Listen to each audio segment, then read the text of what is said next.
Bueno, hay muchas cosas que podemos conversar y por eso agradecemos especialmente la posibilidad de hacerlo con el senador de la Democracia Cristiana por la región de Araucanía, Francisco Buenchumilla. ¿Cómo está, senador? Buenos días. Buenos días, gusto saludarlo. Sí, lo mismo decimos nosotros. Bueno, ¿cómo describiría el momento en el que está el proceso constituyente? Luego de la elección, ¿no? Yo creo que todos estamos un poquito sorprendidos, no sé, estupefactos. Eh, yo creo que no tenemos claridad qué fue exactamente lo que pasó, qué motivó un proceso que termina con un resultado tan contundente, que quiebra todos los paradigmas. Entonces, por eso es que uno escucha múltiples explicaciones. Mm. Entonces, yo creo que todavía estamos buscando qué nos quiso decir la gente con esto. Entonces, lo importante es que lo que tenemos claridad es que yo creo que la gente quiere cambiar la constitución del 80, eso ya es historia, pero tal vez no le hemos dado una respuesta, un proyecto que a la gente le haga sentido. Entonces, ¿cómo salir de esto? Yo creo que esos caminos todavía es un proceso de búsqueda y yo creo que hay que darse por lo menos este mes de septiembre para pensar bien cómo vamos a salir de esto, ¿no? Sí. em, em, ¿Influye o dificulta la posibilidad de poder analizar con más precisión el resultado, senador, los muchos apellidos que se le pusieron durante la campaña tanto al apruebo como al rechazo? Yo creo que aquí hay un cóctel de muchas cosas, ¿ah? Ujú. Yo creo que la gente sintió que esto no le daba seguridad, no vislumbró bien para dónde íbamos, mucha información contradictoria, muchos nombres, muchas mentiras. Eh, Simplemente no le dio seguridad. Creo que la gente todavía tiene un malestar profundo contra las élites en Chile y que no logra encontrar una fórmula que nos permita eh, tener reglas del juego que a la gente le hagan sentido. Yo digo que es un mix de muchas cosas. Entonces a mí no me gustan las respuestas simplistas que digan, no, simplemente un comité de expertos, o no, vamos a otra Mm. convención, para ser riguroso, yo creo que es una búsqueda que tenemos que hacer bien en serio todos los actores políticos, no solo el Parlamento, también el gobierno, porque el gobierno es el conductor de la gestión del Estado, entonces Ujú. también tiene que tener un proyecto político para el país, digamos, sobre el momento que estamos pasando. Entonces, quiero decir que estamos en un momento complejo que no tiene una respuesta fácil. Esa es mi primera impresión. ¿Mm? Ujú. Ahora, senador, en campaña, tanto desde el apruebo como el rechazo, en general, todos los partidos políticos decían que de triunfar el rechazo tenía que haber un nuevo proceso con una nueva convención. Yo sé que usted dice recién que el escenario es complejo, pero bueno, tenemos claridad de que así lo dijo la UDI, RN, Evópoli, y todos los partidos que estaban a favor del apruebo. ¿Ese es un tema que podría volver a revisarse o más bien debería ser el piso en torno al cual construir el nuevo proceso? Mire, hay dos cosas. ¿Mm? Si uno lo mira desde el punto de vista jurídico, el artículo 142, su inciso final de la Constitución actual, me refiero, es muy preciso en el sentido de que si gana el rechazo, queda vigente la actual Carta Constitucional. Sí, o sea, legalmente el proceso se acabó. Mm. No, queda vigente, digamos, la Constitución del 80, Ujú. pero dentro de la Constitución del 80 actual hay normas permanentes respecto de cómo hacer una nueva Constitución. Ujú. Por lo tanto, el concepto de convención está dentro de las normas de la actual Constitución del 80, con la modificación que permitió el proceso. Ujú. Hubo normas del proceso que se agotaron cuando ya se hizo esto. Pero yo creo que jurídicamente habría que hacer una nueva convención. Y todos los grupos dijeron que sí, pero eso fue antes de un resultado tan abismante, porque aquí votaron 338 comunas, todos los sectores sociales, de los más pudientes, la clase media, las comunas más pobres. Acá en mi región de la Araucanía fue, digamos, muy demostrativo eso. Ujú. Entonces uno dice, bueno, vamos a repetir un proceso de la misma naturaleza o parecido. Esa es la duda que a uno le surge cuando dice la gente rechazó todo, rechazó la forma, rechazó el fondo. Entonces, yo digo que lo que sí yo descartaría es que no puede un grupo de iluminados pretender hacer una constitución Ujú. y decir, mire, yo pienso por los demás, pienso por los millones de chilenos que no saben pensar bien y yo les hago una cosa que es correcta.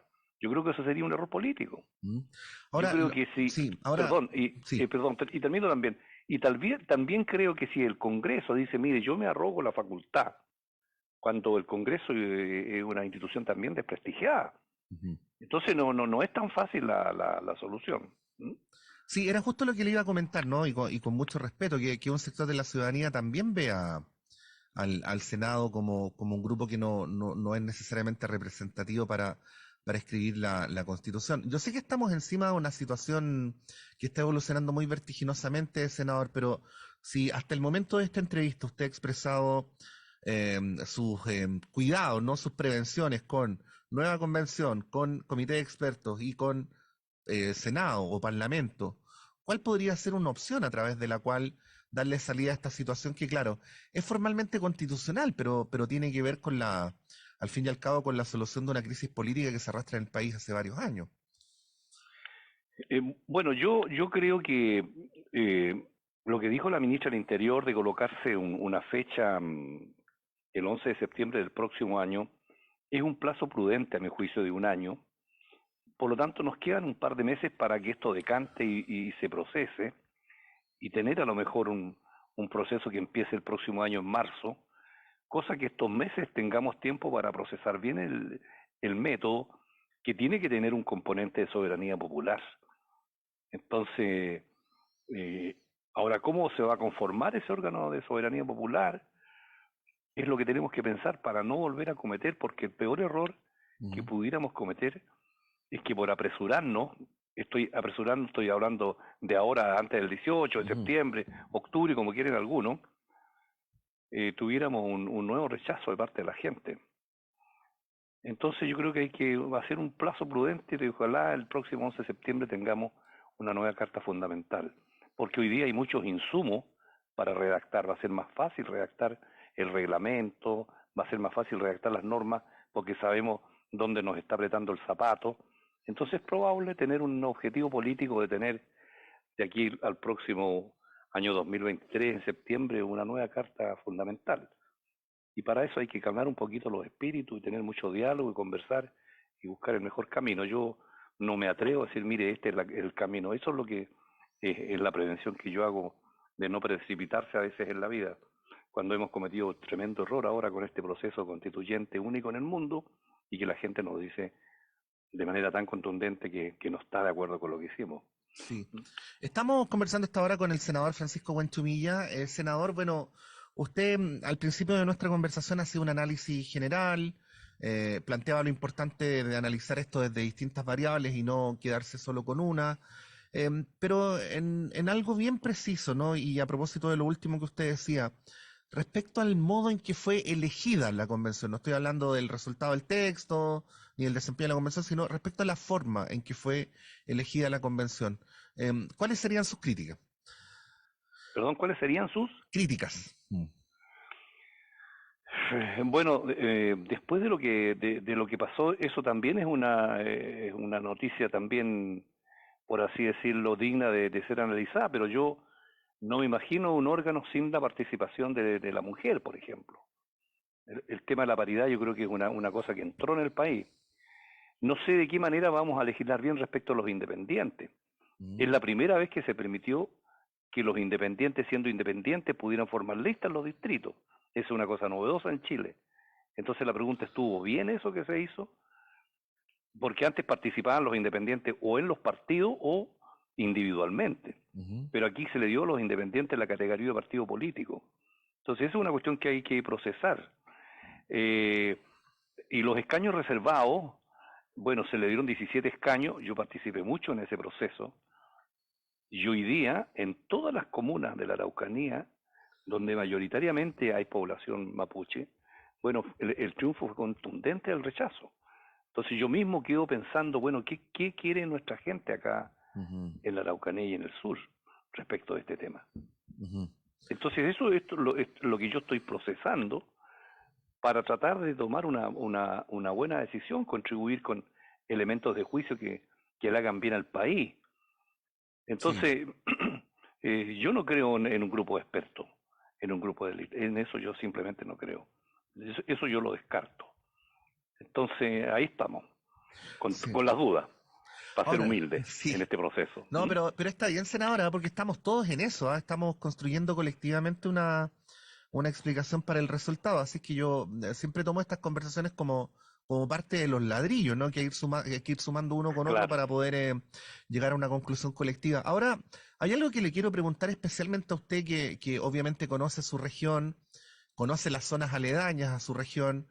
Si uno mira comunas como Tirúa, como Alto Biobío, y en general, para no irme para el norte, ¿no? En las comunas con más presencia del pueblo mapuche en lo que ahora se llama la macrozona sur, el resultado del rechazo es todavía superior al promedio nacional, ¿no? Entonces, sí, uno diría en el papel, porque además yo lo dije con estas palabras, senadora, estamos a punto, si gana el apruebo, de que los pueblos originarios en Chile tengan el mayor avance institucional de toda la historia del país, ¿no? sí, Y sí. sin embargo, esos pueblos, y muy en particular en los lugares donde hay más personas mapuches, votaron rechazo y más claramente que a nivel país.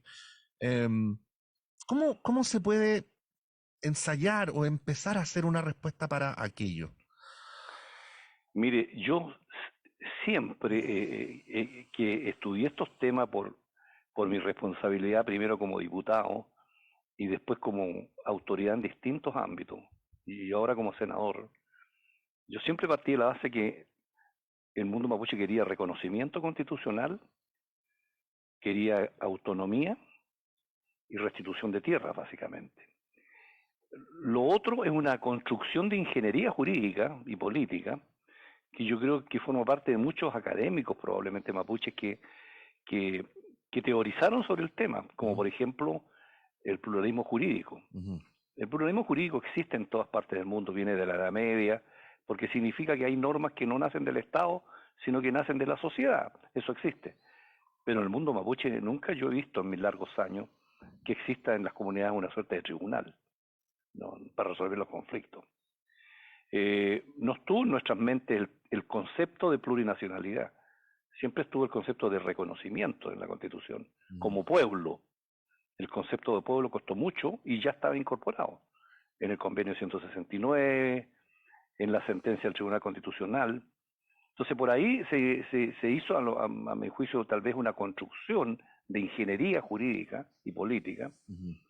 que a lo mejor provocó, digamos, toda esta tremenda discusión que tuvimos en el país de desprestigio respecto y de crítica a la plurinacionalidad que la llevaron, digamos, a radicar en las experiencias de Ecuador y de Bolivia, en circunstancias que la realidad sociológica en el mundo dice que todos los países están compuestos por distintos pueblos. Entonces creo que ahí tal vez hubo una teorización y también en lo del pluralismo jurídico. Sí. Entonces yo creo que hay que simplificar las lecturas políticas de lo que tiene que hacerse y de las demandas políticas del mundo mapuche específicamente.